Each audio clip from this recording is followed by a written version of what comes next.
नमस्कार, मैं विजय। इस समय ईरान और इजराइल युद्ध के पूरे ताबड़तोड़ स्थिति में है और इसमें एक सबसे बड़ी बात चल रही है, अलग अलग तरीके से बयानबाजी, धमकी और देख लेने वाली बात। लेकिन कुछ ऐसा जिसको हम सीधे तौर पर बोल सकते हैं कि यह 2 कौड़ी की राजनीति और 100 कौड़ी की दलाली वाला पूरा मामला बनता है, तो आज हमारा मुद्दा वही होगा। इस समय जब ईरान और इजराइल के बीच टकराव अपने चरम पर है, जब गाजा, तेहरान और दमिश्क पर बमों की बारिश हो रही है, जब बच्चों की लाशें और माताओं की चीखें इस्लामी दुनिया की पेशानी पर लहू से लकीरें खींच रही हैं, उसी समय वाशिंगटन में एक और जश्न सजा, अमेरिका का आर्मी डे, जहां पाकिस्तानी फौज के प्रमुख जनरल आसिम मुनीर को विशेष अतिथि के रूप में बुलाया गया। यह न्योता एक औपचारिक कूटनीतिक कदम नहीं था, बल्कि पूरी इस्लामी अस्मिता की नीलामी का सार्वजनिक ऐलान था। इस्लामी दुनिया के लिए यह एक आईना जैसे क्षण था, जहां अमेरिका की मुस्कान, पाकिस्तान की चुप्पी और ईरान की चीखें एक साथ दर्ज हो रही थी। ट्रंप ने अपने प्लेटफॉर्म पर खुले तौर पर कहा, हमें पता है अली खामेनेई कहां छुपे हैं, वो हमारे लिए आसान निशाना है, लेकिन अभी नहीं मारेंगे। यह बयान कोई गैर राजनीतिक धमकी नहीं थी, यह एक सुपर पावर द्वारा घोषित छाया युद्ध था। और इस बयान के तुरंत बाद मुनीर का अमेरिकी मंच पर आमंत्रण इस बात का संकेत था कि अमेरिका अब पसंद के इस्लामी चेहरे चुनकर ही राजनीति करेगा। अब सवाल यह है कि क्या जनरल मुनीर को यह नहीं दिखता कि जिस मंच पर वह खड़े हैं, वहां से गाजा की ओर मिसाइलें उड़ती हैं?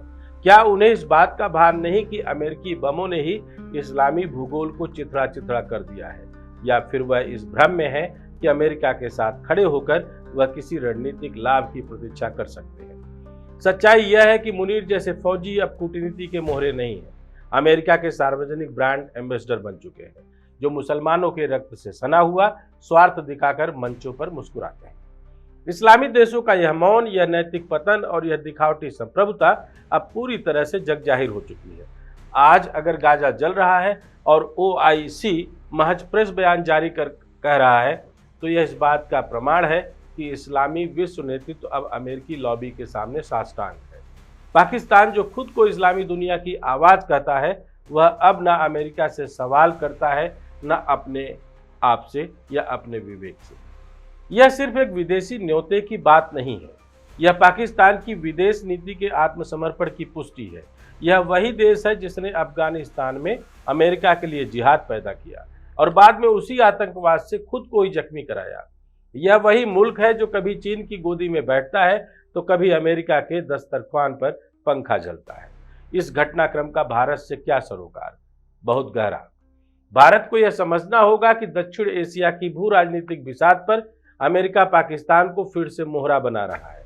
भारत की सीमाओं के पास अमेरिका की यह सैन्य दोस्ती किसी दिन कूटनीतिक मिठास के स्थान पर सामरिक चुनौती बन सकती है। भारत, जो अब तक पश्चिम के साथ संतुलन बनाकर चला है, उसे चाहिए कि वह इस घटनाक्रम को सिर्फ अंतर्राष्ट्रीय शिष्टाचार मानने की भूल ना करे।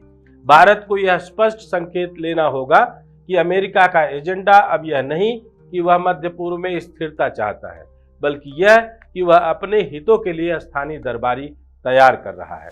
जनरल मुनीर उस दरबारी संस्कृति के अब प्रतीक बन चुके हैं। दूसरी ओर ईरान जिस तरह से अमेरिका और इजराइल की सैन्य धमकियों के बीच भी झुकने को तैयार नहीं, वह उसकी वैचारिक दृढ़ता को दर्शाता है।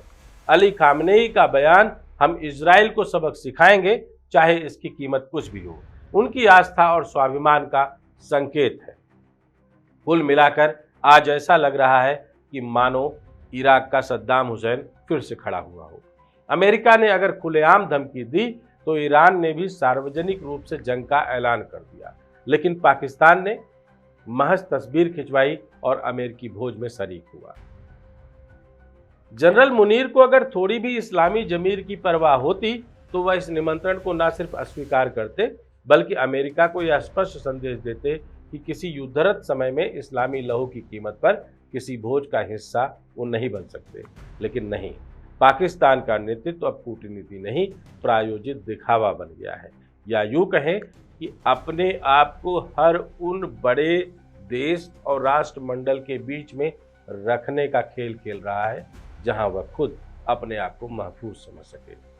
ट्रंप के लिए यह तस्वीर एक संदेश थी, कि देखो हम इस्लामी दुनिया को भी साथ चुके हैं और मुनीर के लिए यह तस्वीर एक पुरस्कार, आप अच्छे मोहरे हैं। इस सब के बीच भारत को एक बात अच्छी तरह समझ लेनी चाहिए, जब अमेरिका की मुस्कान जहर में डूबी हो और पाकिस्तान उसका प्याला थामे हो, तब चुप रहना कूटनीति नहीं, आत्मवंचना है। क्योंकि आने वाले कल वही तय करेगा जो आज की तस्वीरों को पढ़ने की काबिलियत रखता है। जो आज तस्वीर में नहीं दिख रहे, कल किसी तस्वीर का निशाना जरूर बनेंगे।